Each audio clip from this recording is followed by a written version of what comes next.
The 2012 running of the 24 Hours of Le Mans would mark the first ever time the race would be held under the World Endurance Championship banner, with the race witnessing an Audi lockout on the podium as a result of the returning Toyota team having both of their cars retire due to separate reasons. But it would be during this race that a certain car would make its debut on the sports car scene, with them entering as the Garage 56 entry for that race, with the car having a striking design compared to the rest of the field. This is the story of the very unique race car known as the DeltaWing.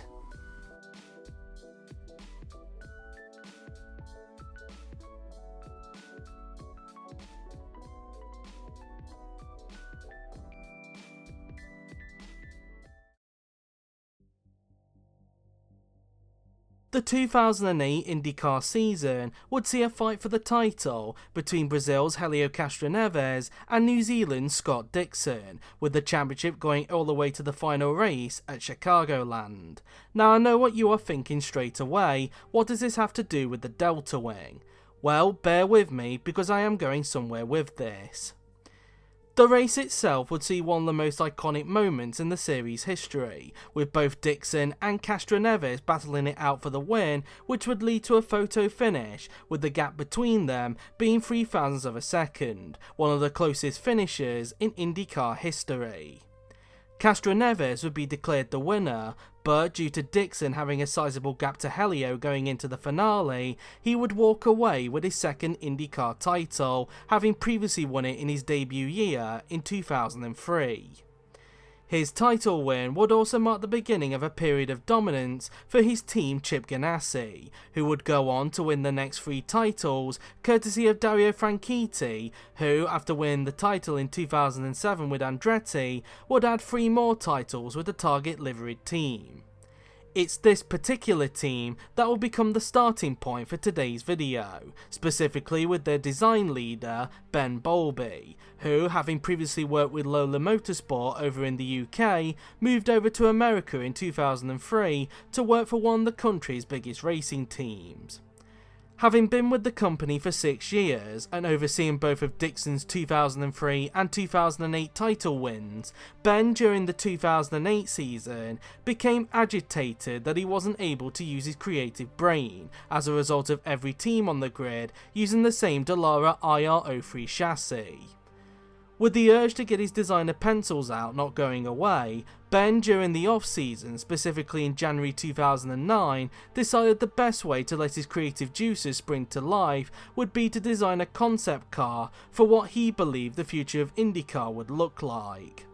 He would first set about building a radio control car to test out certain design philosophies he had in the back of his head, along with investigating a theory he had when it came to extracting speed out of a car. Having done many tests, with him recording these findings on a GoPro, Ben finally came up with a design which he believed would revolutionise IndyCar racing as we know it.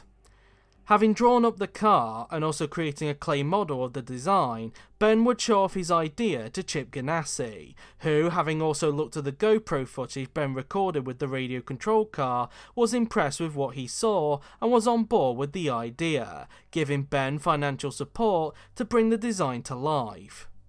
The car would take around a year to build, but it would be during the back end of the building phase that the project would change from being a concept car to a prototype car, as a result of news that broke at the beginning of 2010 that IndyCar would be having a new chassis from the start of the 2012 season, with them opening up applications for chassis proposals from various different companies. Seeing an opportunity present itself, Ben would enter his design as one of the proposals, with the car itself being coined the DeltaWing. The car would be revealed at the Chicago Auto Show in February that year, and the design was very striking to say the least, something that looked very different from your regular open-wheeler. The design took inspiration from the shape of a jet plane, with the car having a very large nose at the front and also having no front and rear wings, with the downforce coming from the massive shark fin at the rear, as well as the shape of the car's underbody, which would produce something called ground effect, something that's very common nowadays in Formula 1, even if it has been implemented very poorly by the sport itself. The width and positioning of the tyres were also very interesting, with the front two tyres being narrow and close together, whilst the rear tyres would be very wide in width, with them being separated, unlike the front tyres, to accommodate the engine and also the car's centre of gravity. Speaking of which, the car would be fitted with a 2-litre 4-cylinder turbocharged engine, which would produce in excess of around 300 brake horsepower, which doesn't sound a lot, but when you take into account the shape of the car, you can start to see where most of the speed would be produced. And that would be the car's design aim, to build something that produced a top speed of around 235 miles per hour, with half the horsepower, half the mass, half the drag, and half the amount of fuel, making it a lot greener and efficient than the car that they were trying to succeed. The design would be looked and reviewed by a panel set up by IndyCar, known as the Iconic Advisory Committee, who would also look at the other designs that were submitted by other applications, with the likes of BAT Engineering, Dallara, Lola and Swift also submitting proposals for 2012, with one of these proposals, which was designed by Dallara, looking very reminiscent to the first ever Formula E car that would be used in the first ever season in 2014. Sadly for Ben, his proposal, along with many others, would end up getting rejected, with IndyCar in July 2010 opting to continue with Dallara for 2012, but rather than them using the quote-unquote Formula E design, Dallara would instead use this design, which was initially christened the IR12 but would later be renamed the DW12 in honour of the man who helped develop the car, Dan Weldon, who was tragically killed at the 2011 finale in Las Vegas.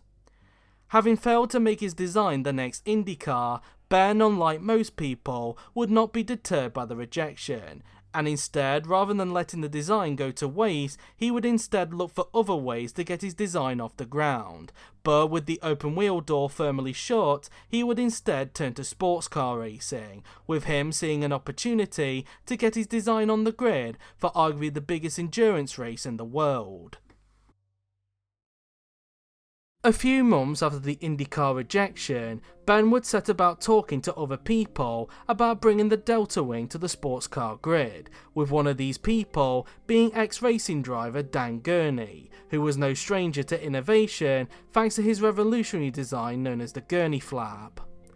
Dan, upon talking with Ben and Chip Ganassi, was very curious about the project, but like with many people, remained very cautious as to whether it would get off the ground. Then, in October 2010, specifically at the Petit Le Mans, Ben would end up having a conversation with American Le Mans Series founder and Road Atlanta owner at the time, Don Panos, to discuss the idea with him. Having seen what Ben was planning, Don was very impressed and would end up being fully on board with the project, with the pair then setting out to present the idea to a number of representatives at the ACO, with the aim of getting the DeltaWing on the grid as a Garage 56 entrant for the 24 Hours of Le Mans. Having presented the idea in front of them for roughly around 20 minutes, the ACO president at the time, Jean-Claude Plassard, who just happened to also be in the room, stood up from his chair and gave the proposal an outstanding yes, with his exact words being, "Congratulations, this is the spirit of Le Mans, you must apply for the 56th garage." Having heard the presentation went well, Gurney became fully on board with the idea, with Panos also fully signing on to the project, with Michelin also signing up to be the car's official tyre supplier for when the car hit the circuit in 2012.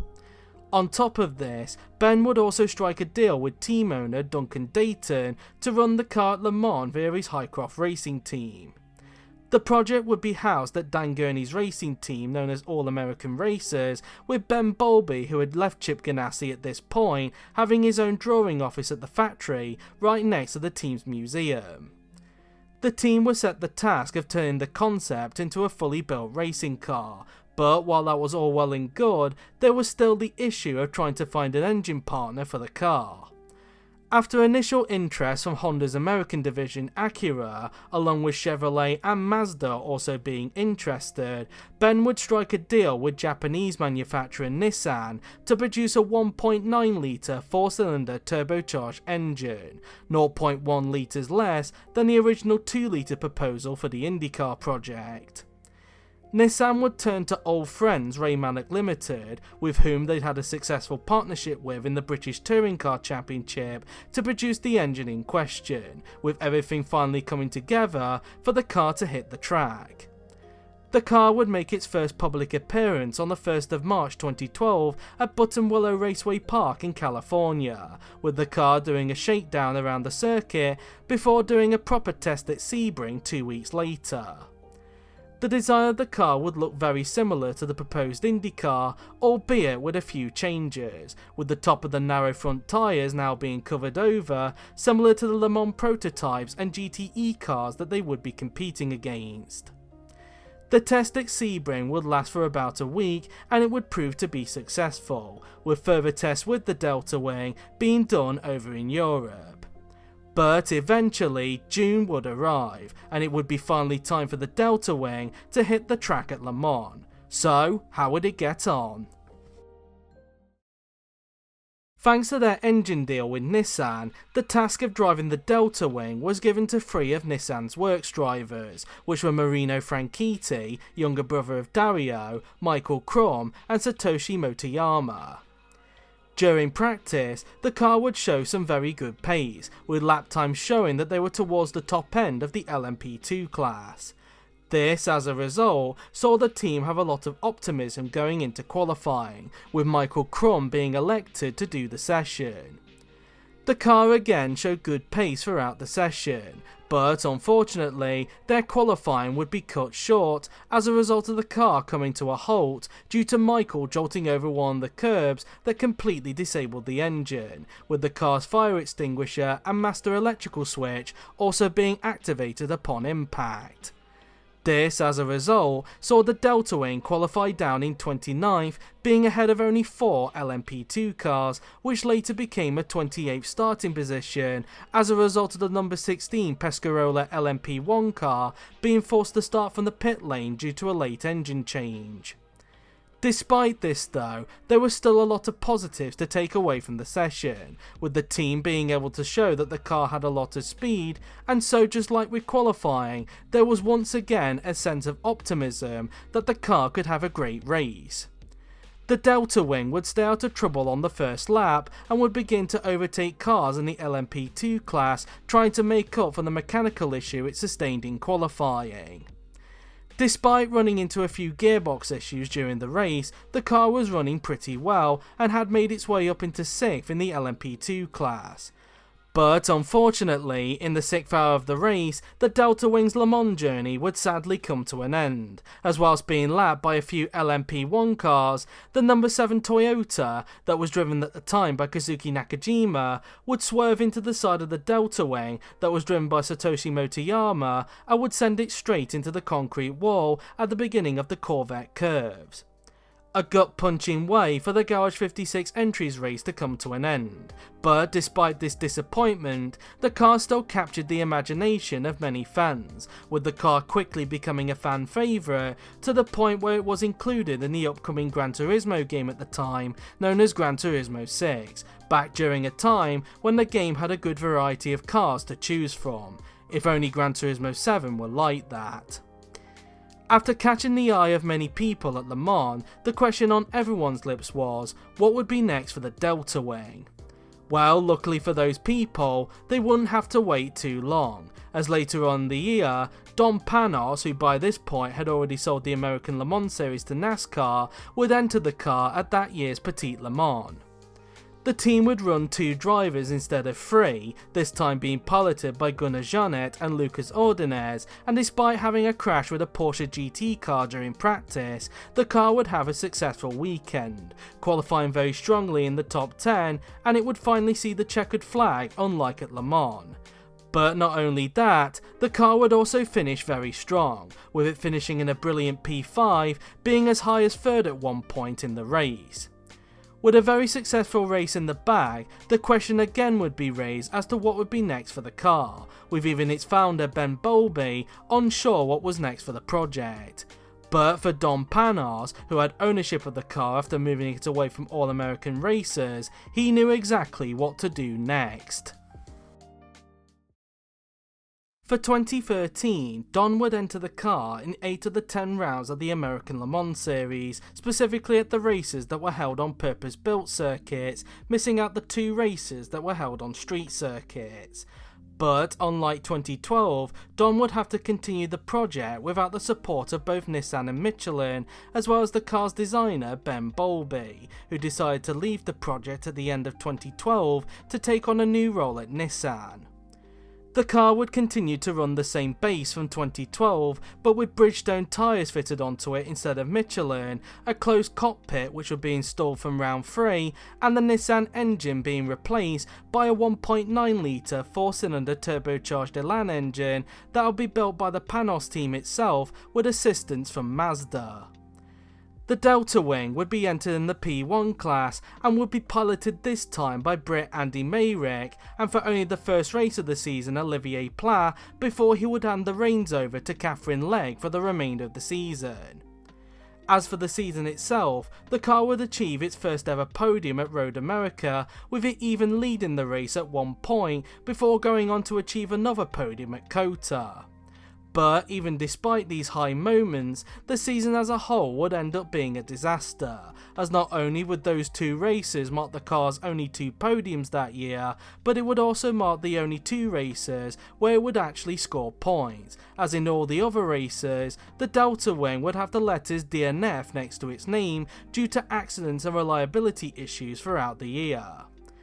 This all became too much for Don Panos, as it became clear that his team was struggling to run the whole programme without the support of Nissan and Ben Bowlby, not helped by the fact that Panos, along with Chip Ganassi, who still had ownership of the car like Don did, would end up filing a lawsuit against the pair of them for a breach in intellectual property due to a car that they had built known as the Nissan ZR RC, looking very similar in its design to the DeltaWing.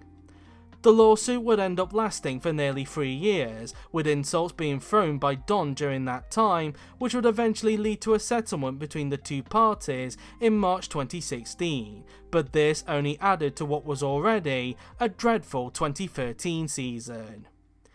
The DeltaWing would continue to run in the American Series, which had now been renamed as the United Sports Car Championship as a result of the American Le Mans Series merging with the Rolex Sports Car Championship, where despite a change to Continental tyres, it would continue to struggle, as whilst it was able to gather a lot more points than it did in 2013, thanks in large to the new point system that was brought about by the merger, the car was nowhere near the pace compared to the frontrunners, with it often languishing in the mid-pack in the now renamed prototype class. The only times the DeltaWing would prove to be competitive was at the 24 Hours of Daytona, thanks to the design of the circuit suiting the car's characteristics, unlike the other circuit the car raced at, with the 2016 edition being the most notable, where the car would actually lead the race for the first 4 hours before crashing out of the race due to careering into the back of a stationary LMP2 car that had broken down at turn 1.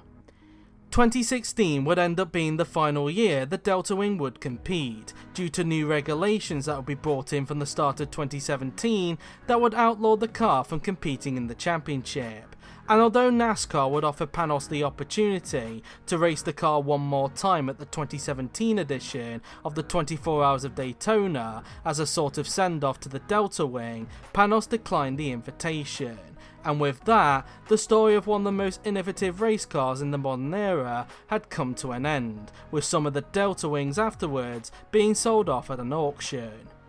A really sad end to what I believe was a missed opportunity, as had both Bowlby and Nissan not parted ways from the project at the end of 2012, there may have been a chance that the car could have been more competitive and also had a chance to capture its first ever win, given some of the ideas the pair of them had when they were developing their very similar ZR-RC. But unfortunately, both parties split before it had the chance to be something great, with both Nissan and Bowlby, after overseeing the ZR's efforts at the 24 Hours of Le Mans, shifting their focus onto building a front-wheel drive LMP1 car for 2015, which would end up becoming one of the biggest failures in motorsport history. Although the car never won a race, it still left a place in a lot of motorsport fans' heart for being the most bold, unique and innovative designs in motorsport history, a design we will probably never see the like of again.